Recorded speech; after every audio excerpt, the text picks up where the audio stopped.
on. That bass guy right there said, hell yes, shut up. That's hilarious. You're awesome. Go ahead, man. Sorry. The whole crowd says, yeah, we'd hang out with them. Different guys on the panel. This is why most people don't invite me places. Guys.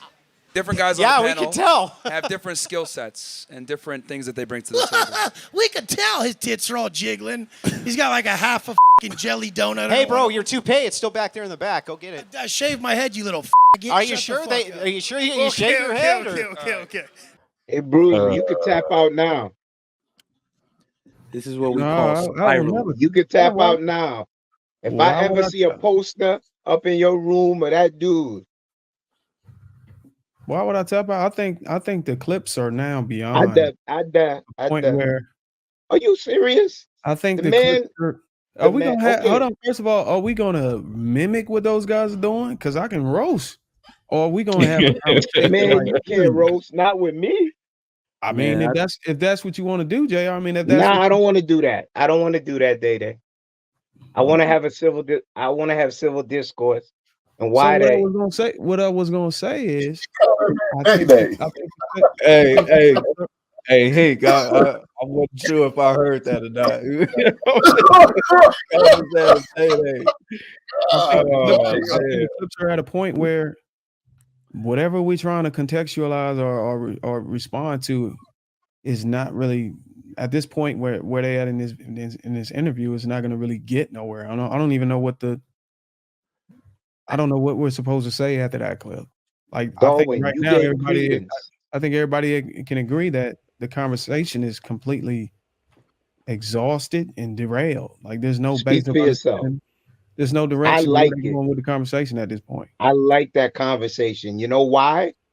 It shows how much of a fraud he is. I'm gonna keep it. And there's a pillow to punch instead. Better to punch the pillow. Right. No question about that. But as a technique of dealing with it, no, that's not how you learn to process that rage, because it needs to be processed. How do you approach the processing?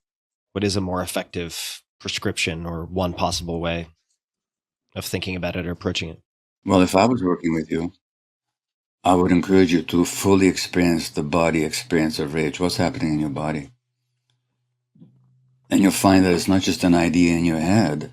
It's something that dominates your visceral experience of yourself, your muscles, your breathing, your abdomen, your entire nervous system. And there's ways of just helping you experience it. Experience it by recognizing, raising the awareness of being with it. Now, there's a wonderful Buddhist lineage spiritual teacher, meditation teacher called Tara Brach, who talks about rain: recognize, allow, investigate, and nurture. So you recognize, oh yeah, this is happening to me right now. Okay, I'm going to allow it. Not allowing it in the sense of I'm going to act it out on somebody else, but I'm going to be with the experience. And then investigate, okay, what is this really all about? And then nurture that little person that had to suppress all that rage.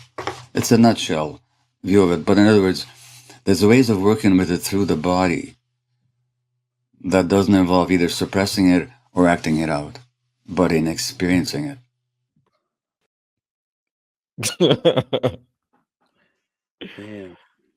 Hey, Bruce, you can tap out now. This is what we call spiral. You can tap out now. If I ever see a poster up in your room of that dude. Why would I tap out? I think the clips are now beyond the point where. Are you serious? I think the man. Are we gonna have? Hold on. First of all, are we gonna mimic what those guys are doing? Because I can roast. Or are we gonna have? Man, you can't roast. Not with me. I mean, if that's what you want to do, Jay. I mean, if that's I don't want to do that. I don't want to do that, Day. I want to have a civil. I want to have civil discourse.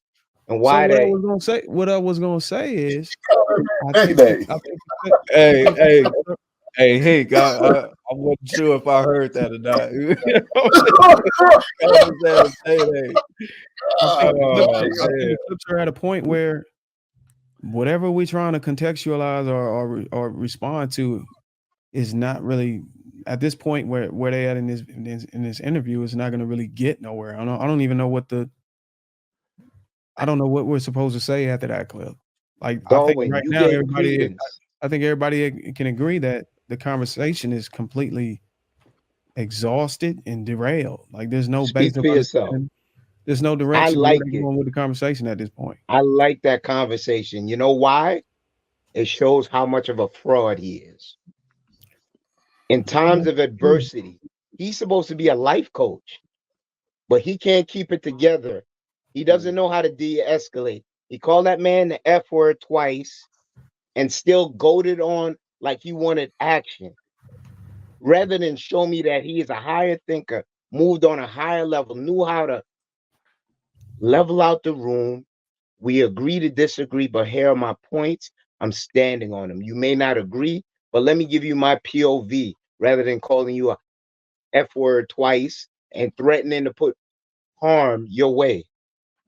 That's a man that's supposed to be teaching people. You agreed at the beginning because I'm going off of what you said, Darwin. That behavior is a sign of weakness. You said that out your own mouth. I just want you to just be introspective. It got worse. And it got worse badly with every clip that JR showed. And you stood on that hill getting hit by tomatoes. I'm gonna still stand on the hit, and you can throw whatever you want. I gave context on what I thought. Yeah, was wait. weak. I gave context, but every time I try to speak, you cut me off. How? How? What do you mean how? The fuck? You cut me off. You speaking, you interrupting when I'm talking. That's how. You cursing at me? I All thought right, you was a look, Day, biblical man. That's what I'm saying. I'm Like, gonna What say would this, you Day. even do right now? we gonna have a Kenny, conversation. let me pull Day Day out. He's I think it's offensive to say. Stall him out, man. God Look, damn. I Stall him think out. okay, Marcus, we got Marcus in the house. We gotta get Marcus input on that too. Hey, Marcus, Oh, you I there? didn't know he was in. Yeah. I'm driving. So can you hear me clearly? Yeah, we can hear you. You hear me? What's the question? Nigga, keep driving. God damn it. We got That's a whole Knocking what on trip. they won't I even got have a input on question. the video, but I thought you had a specific question. I'm listening. No, we talked about the video. So we've been really talking about So just break it down the video. so from the portion that I seen in the video, I think that the guy who was mad that he couldn't bully the other guy is at a very low vibrational way of thinking.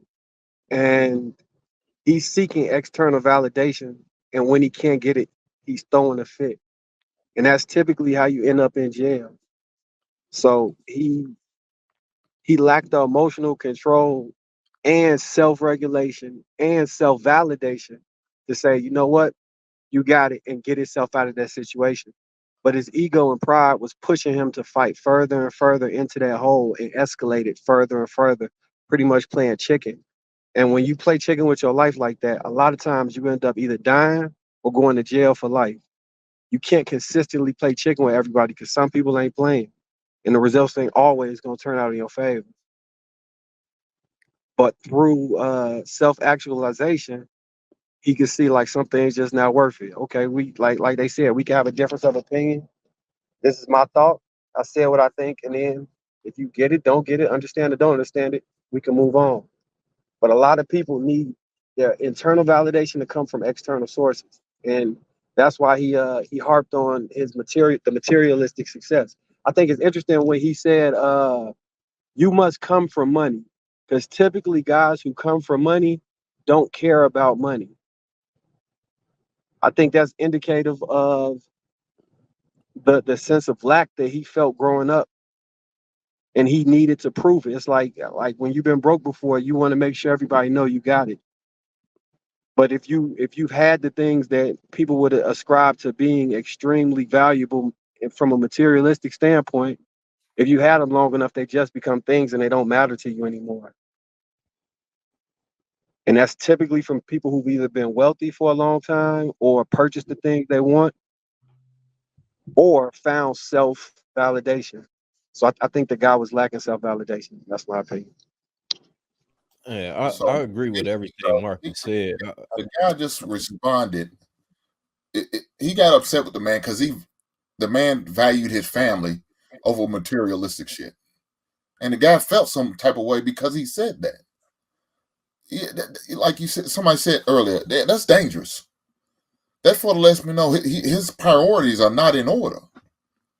And so I couldn't imagine what he's teaching his kids, let alone if he has sons. What are you teaching your sons when you act and respond like that? Is that how you supposed to respond and act? Is that the message you putting out there?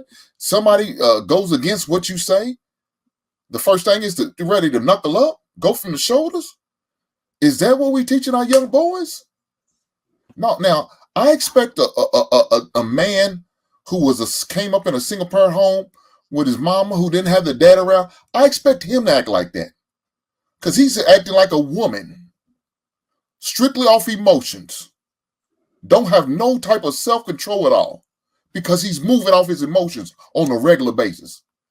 A man didn't teach him how to handle himself. Take a deep breath, calm down, get your shit together. That wasn't what it was taught. Instead, just the opposite. He watched his mama fly off the handle after every little thing. The mailman was late with her goddamn first of the month check, and now she's cussing the whole post office out. Come on, man. Dudes like that are dangerous. I can't agree with you, Darwin, saying that man didn't lose control. Yeah, he lost control. He got up, he walked over towards the man.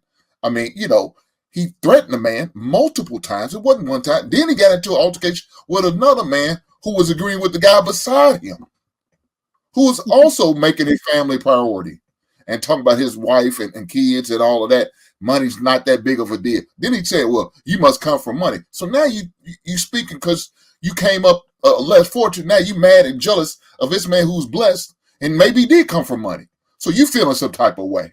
No, some people just don't make money always a priority all the time. They feel like there's more important things than just money in life. And that's family. That's way more important than a piece of paper.